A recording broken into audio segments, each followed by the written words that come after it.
Turning now to our forecast, it is shaping up to be a beautiful day here, but also a hot one. Becca joins us now with the details on our forecast. That's right. I think soupy is going to be the word of choice going forward into this week ahead, as today is going to be yet another hot and very humid afternoon with once again the potential of some isolated thunderstorms, just not in everyone's backyard. By the time we get to Thursday, as our next cold front starts to come through, there is also going to be the better potential for some scattered thunderstorms, some of which could be on the stronger side. By the time we get to this weekend, the heat will only continue to build and into this next work week as well. So let's talk about the setup that we have in place for now. We've got that high pressure system sitting east of the Carolinas, and this is what's driving in those southerly warm tropical winds. But we've got some changes on the way. Next cold front will start to arrive by the time we get to Thursday as this low pressure system continues to travel. That's what's going to bring us the storm chance as we approach your Thursday. But behind this cold front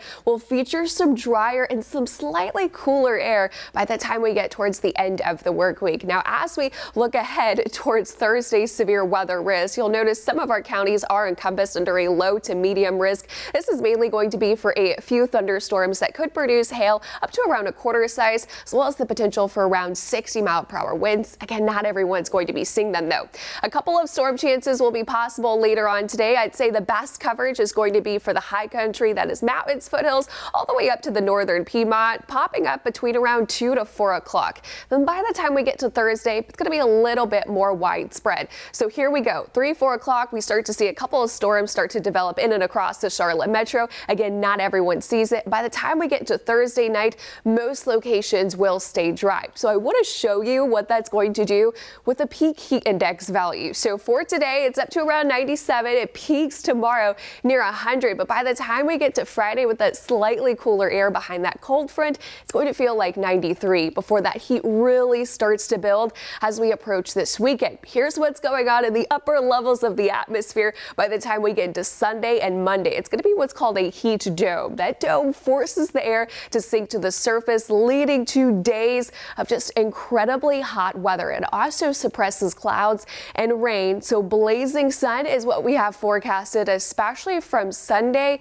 on. This is going to feature high temperatures in the middle to upper 90s, even peaking with a high temperature of 98 by the time we get to Tuesday, and feeling even hotter than that thanks to that humidity. And there will be some heat impacts, potentially getting into that major category by the time we get into next Monday. And what that means is basically heat will be a risk to everyone without cooling, and outdoor workers will be impacted. Live look outside, it's a hot one from our Dallas camera, sitting 1,450 feet up in the air, courtesy of Mr. Sparky.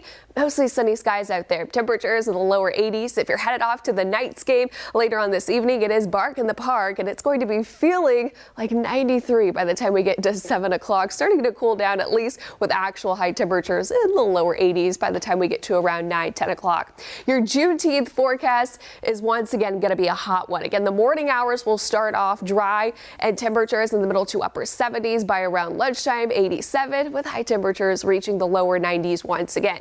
7-day forecast, first official day of summer comes on Friday at 10:41 p.m. High temperatures, though, will continue to remain into the upper 80s, lower 90s, building into this weekend ahead with minimal rain chances. But as we approach Monday and Tuesday, that's when our heat really starts to crank up. Back to you guys.